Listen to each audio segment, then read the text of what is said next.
হাসরের ময়দানে আপনি বুঝবেন। যদি বেলালকে জিজ্ঞাসা করেন, বেলাল ঈমানের দাম কত, বেলালকে বলবেন ঈমান কাকে বলে, তো হযরতে বেলাল বলবে উত্তপ্ত বালুর মধ্যে বুকে পাথর চাপা দিয়ে মরুভূমির রৌদ্রের মধ্যে পড়ে থাকাকে ঈমান বলে। খাব্বাবকে বলবেন, খাব্বাব ঈমান কাকে বলে, তো হযরতে খাব্বাব রাদিয়াল্লাহু তাআলা আনহু বলবেন কামারের দোকানের জ্বলন্ত লাল কয়লার মধ্যে নিজের দুই পাশের কোমরের গোশত খুলে খুলে চর্বি সহ ফেলে দিছে আমার মনিব ঈমানের কারণে। ঈমান এটাকে আপনি কি বুঝবেন? আপনি তো বুঝেন নাই বাপ। সারা পৃথিবীর জনসংখ্যা একেবারে বরাবর 800 কোটি পৌঁছে গেছে। 800 কোটি মানুষের মধ্যে 200 কোটি যদি ইমানদার হয়, মুসলমান হয়, তা এখনো তো এই মুহূর্তে 600 কোটি বেঈমান পড়ে আছে। তাহলে আপনি যদি সেই 600 কোটির মধ্যে হতেন, আমি যদি হতাম, কি হতো বাপ? মৃত্যু পর্যন্ত যদি কালেমার সন্ধান আমি না পেতাম, মৃত্যু পর্যন্ত যদি আমি মুমিনের পরিচয় না পেতাম, আমার অবস্থা কি হইতো? আমার কবর কি হতো? এজন্য এটার চাইতে দামি কোন সম্পদ আল্লাহর কসম দুনিয়াতে আর কিছু নেই। লা ইলাহা ইল্লাল্লাহ এই কালেমার সর্বনিম্ন দাম, সবচেয়ে কম মূল্য আল্লাহ যেটা দিবেন কালেমার, সেটা হলো 10 দুনিয়া বরাবর জান্নাত দান। সবাইকে না, সর্বনিম্ন সর্বনিম্ন সবচেয়ে ছোট জান্নাত যার, তারটাই 10 দুনিয়া বরাবর ঈমানের কারণে। মেরে মোহতারাম, আমার বাপ, আমার বন্ধু, আমার জওয়ান ভাই, খোদার দোহাই ঈমান যেন না হারায়। অভাব আসতেছে, দুর্ভিক্ষ আসতেছে সারা পৃথিবী ব্যাপী। এটা পূর্বাভাস, আজ হোক কাল হোক, এই বছর হোক আর 10 বছর পরে হোক, পৃথিবীতে যখনই তীব্র অভাব লাগবে, দুর্ভিক্ষ লাগবে, তখনই রাসূলুল্লাহ সাল্লাল্লাহু আলাইহি ওয়াসাল্লাম বলেন দাজ্জাল আবির্ভাব হবে। দাজ্জাল বের হবে। আমি নিজ চোখে হাদিসে পড়ছি, আল্লাহর নবী বলেন 3 বছর লাগাতার দুর্ভিক্ষ হবে। ছেলেরা কথাটা মনোযোগ দিয়ে শোনেন ভাইয়া। 3য় বছরের দুর্ভিক্ষে নবীজি বলছেন আসমান থেকে 1 ফোঁটা বৃষ্টি হবে না, আসমান থেকে জমিন থেকে ফসল উঠবে না।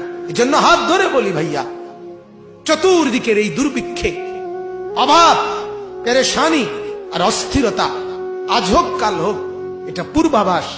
নবীজি বলছেন যখন অভাব তীব্র হবে, আসমান থেকে বৃষ্টি হবে না, জমিন থেকে ফসল উঠবে না, নবীজি বলেন তখন দাজ্জাল বের হবে।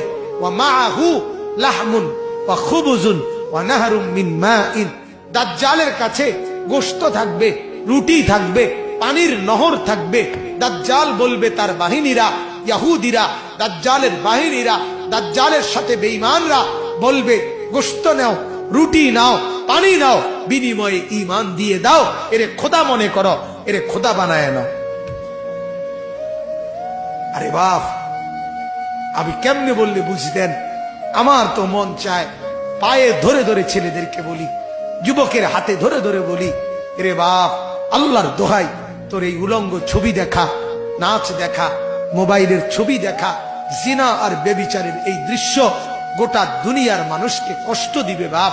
শুধু তুমি আযাবের কারণে কষ্ট পাবা না, বরং গোটা বনি আদম, গোটা মাখলুকাত, এমনকি গর্তের পিপিলিকা, এমনকি সাপ, বিচ্ছু, জন্তু জানোয়ার পর্যন্ত কষ্ট পাবে। সব অভাব লাগবে এই গুনার কারণ, গুনার কারণ, নাফরমানির কারণ। কোরআনুল কারীমের মধ্যে আল্লাহ তাআলা বলেন ওমা আসাবাকুম মিন মুসিবাতিন ফাবিমা কাসাবাত আইদিকুম। গুনাহের কারণে মুসিবত। যাহারাল ফাসাদু ফিল বাররি ওয়াল বাহর বিমা কাসাবাত আইদিন নাস।